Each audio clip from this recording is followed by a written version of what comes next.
In this video, we'll be looking at units and using units to solve problems. The first one involves the area of a rectangle. In the diagram, the dimensions of a student ID card are shown, rounded to the nearest whole inch. Which of the following could be the actual area in square inches of the front of the card? So we know that the area of a rectangle is length times width. So looking at this particular student ID card, it looks like it would be 12 square inches, but that is not one of the answer choices. So we want to look more closely at the wording of the problem and realize that we are told that each of these dimensions has been rounded to the nearest whole inch. Therefore, although the length looks like it is 4 inches, if it was rounded correctly, it's anywhere from 3.5 inches to 4.5 inches, but not exactly 4.5 because that would round up to 5. So the width is we're told that it's 3 inches, but we can write a compound inequality that the width is either greater than or equal to 2.5, but also less than 3.5. So the smallest the actual area could be is if I take the two smallest dimensions, the 3.5 times 2.5, the smallest possible area would be 8.75 square inches. That tells me that it's not going to be choice A or choice B. The biggest possible area is 15.75, but it couldn't exactly equal 15.75. It has to be somewhere in between. So we can write a compound inequality for the area. That area is between 8.75, including that endpoint, but strictly less than 15.75. There's one answer that works, and it is C, 15.5. Now we'll look at an example with orange juice. Ethan poured orange juice into each of 4 glasses and estimated that each glass contained 8 ounces round to the nearest ounce.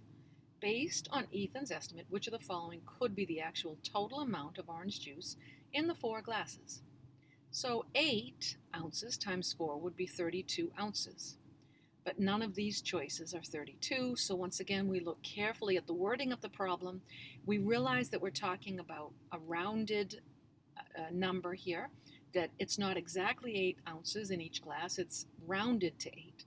So we again want to think, what could the amount of juice be in one glass if it's rounded correctly to 8? It might be 7.5 ounces. That would round up to 8, but it has to be strictly less than 8.5, right? So let's say that each glass was poured with the low end of this estimation. So let's say that each glass really had 7.5 ounces in it. Well, 4 times 7.5 is 30. That's the lowest that the answer could be. The highest the answer could be is 4 times 8.5. But of course, it could never be exactly 34 because of the strictly less than inequality symbol. The amount then in 4 glasses would be a range between 30 and 34 ounces, but not including the endpoint of 34. There's only one number that satisfies that inequality. We'll look again at another rectangle. This time it's a picture frame. Jake measured the dimensions of a rectangular picture frame to the nearest inch. He found the height was 16 inches and the width was 10 inches. Based on Jake's measurements, which of the following statements could be true? So this problem really is going to require a lot of thought, but it's a good idea to start with the dimension of height and width. So the height was rounded to the nearest inch at 16 inches. It might be 15.5 inches, but it will be strictly less than 16.5 inches. Similarly, for the width was given as 10 inches, but again, it was rounded to 10. It might be 9.5, but it has to be strictly less than 10.5. So using a similar strategy, the area we know is length times width. So let's see what is the smallest the area could be by multiplying the two small n numbers, and what is the biggest the area could be. So the area has to fit somewhere in between here. Now, we've already eliminated choice A because that choice did not fit the width compound inequality. We eliminated choice B because 16.5 is not included in the range of the possible actual heights. Now, what can we eliminate based on this area inequality? We can eliminate choice D, leaving us with the answer of choice C. To prove that, let's think about the formula for the perimeter of a rectangle. 2 times the height plus 2 times the width.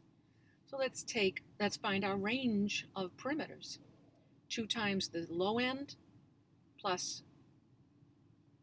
of the height plus 2 times the low end of the width. And we'll do the same thing for the high end.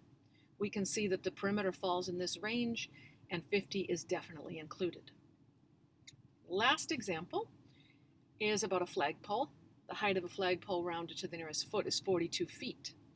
Which interval shows the possible values of h, the actual height in feet of the flagpole?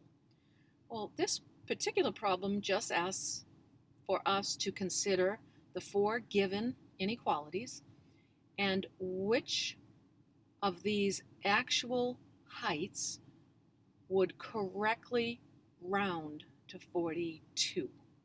Well, A and B are out, but C is the one we want because we don't want to include the endpoint of 42.5. That would round up to 43. Answer here being C.